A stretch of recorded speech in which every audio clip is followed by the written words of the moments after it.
कांग्रेस की नेता सुप्रिया श्रीनेत ने प्रदेश कांग्रेस मुख्यालय राजीव भवन रायपुर में पत्रकारों से चर्चा करते हुए कहा कि नेशनल हेराल्ड मामला भाजपा द्वारा ध्यान भटकाने, बरगलाने और तथ्यों को तोड़ मरोड़ने का एक प्रयास है। देश के सामने मौजूद महत्वपूर्ण मुद्दों से लोगों का ध्यान भटकाना है, अपनी विफलताओं से ध्यान भटकाना है, स्वतंत्रता संग्राम को तोड़ मरोड़ कर पेश करना और देश की विरासत का अपमान करना है। प्रवक्ता सुप्रिया श्रीनेत ने कहा कि हाल ही में हुए कांग्रेस पार्टी के ऐतिहासिक गुजरात अधिवेशन से बौखलाए मोदी शाह की जोड़ी ने फिर से कांग्रेस पार्टी पर ईडी अपनी पसंदीदा आपराधिक वसूली मशीन को छोड़ दिया है। कांग्रेस संसदीय दल की अध्यक्ष सोनिया गांधी और विपक्ष के नेता राहुल गांधी के खिलाफ ईडी द्वारा दायर तथाकथित आरोप पत्र कुछ और नहीं बल्कि विशुद्ध राजनीतिक षड्यंत्र है। गांधी परिवार का हर सदस्य, चाहे वो राजनीति में हो या नहीं, भाजपा द्वारा निशाना बनाया जा रहा है।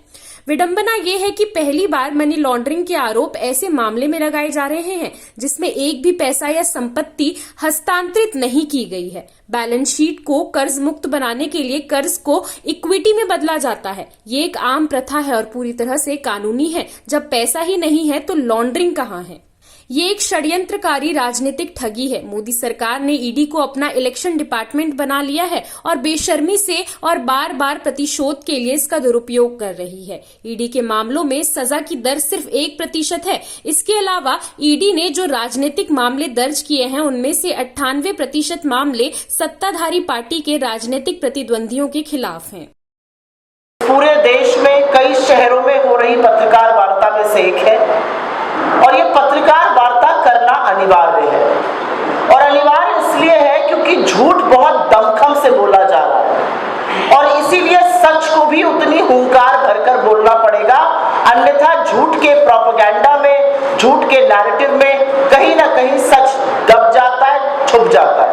हम महात्मा गांधी की पार्टी है तो हमें लगता है सत्य तो अंततोगत्वा सामने आएगा ही और हर बार सामने आता है, लेकिन शायद हमारी शालीनता सामने वाले को यह मौका दे देती है कि वो झूठ का प्रपंच और तेजी से फैलाए और इसलिए सच बोलना जरूरी है।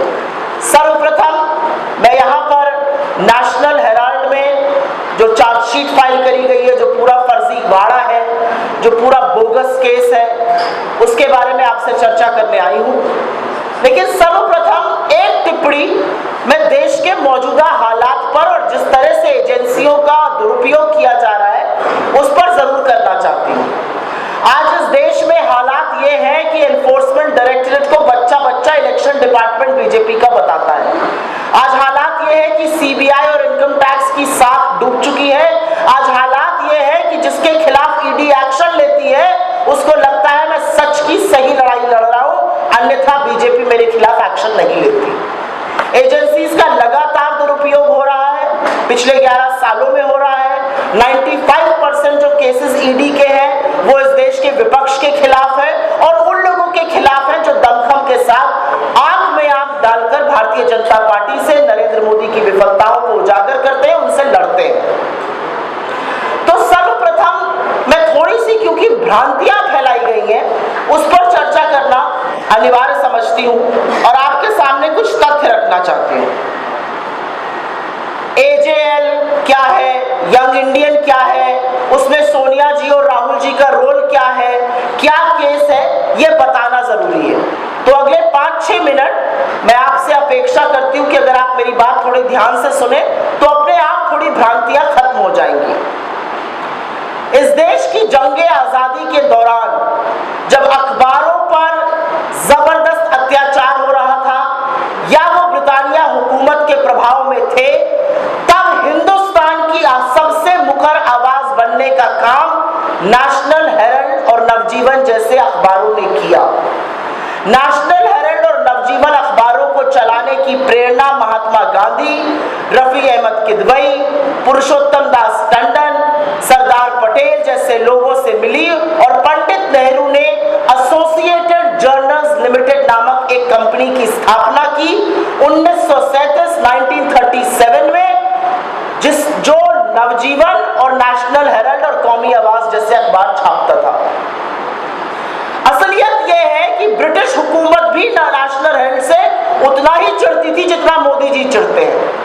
1942 बंद करने का काम इन्होंने किया था और 1945 तक नेशनल हेराल्ड बैन रहा था। अब बात करते हैं एजेएल पर संकट कैसे आया।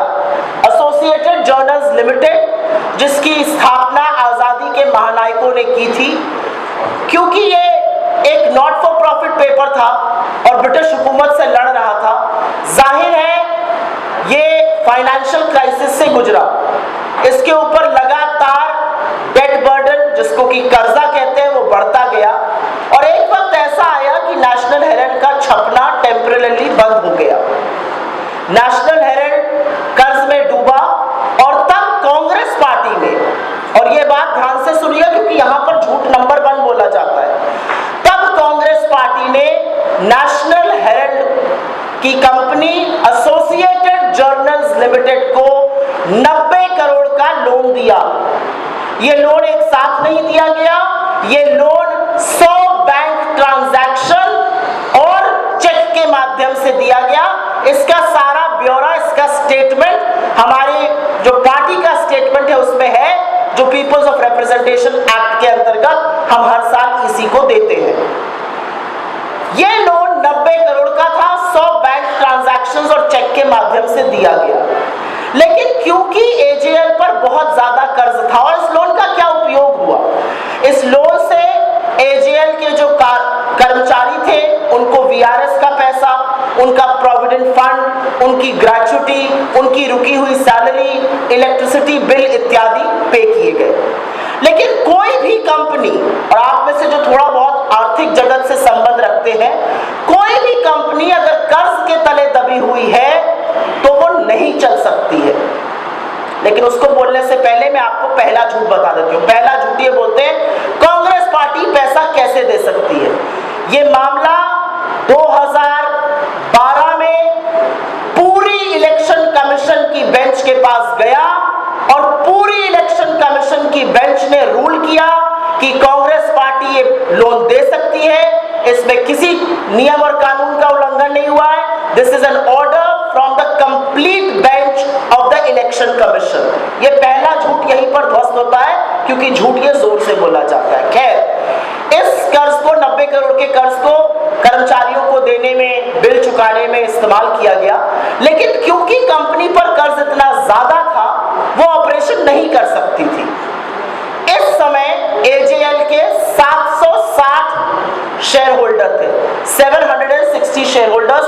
आप में से कुछ लोगों के पास कंपनीज के शेयर होंगे, किसी के पास रिलायंस के होंगे, किसी के पास टाटा के होंगे, किसी के पास किसी बिरला कंपनी के होंगे। आप एक शेयर होल्डर है। वैसे ही एजेएल के 760 शेयर होल्डर थे और तब एजेएल के कर्जे को इक्विटी में कन्वर्ट किया गया। ये बहुत कॉमन प्रैक्टिस है, ये हिंदुस्तान की अधिकांश कंपनियां रोज करती हैं और खुद नरेंद्र मोदी जी की सरकार इसको एनसीएलटी में रोज करने का काम करती है। डेट को इक्विटी में कन्वर्ट करना एक बहुत स्टैंडर्ड प्रैक्टिस है। सीसीएन शार्क न्यूज के लिए ब्यूरो रिपोर्ट।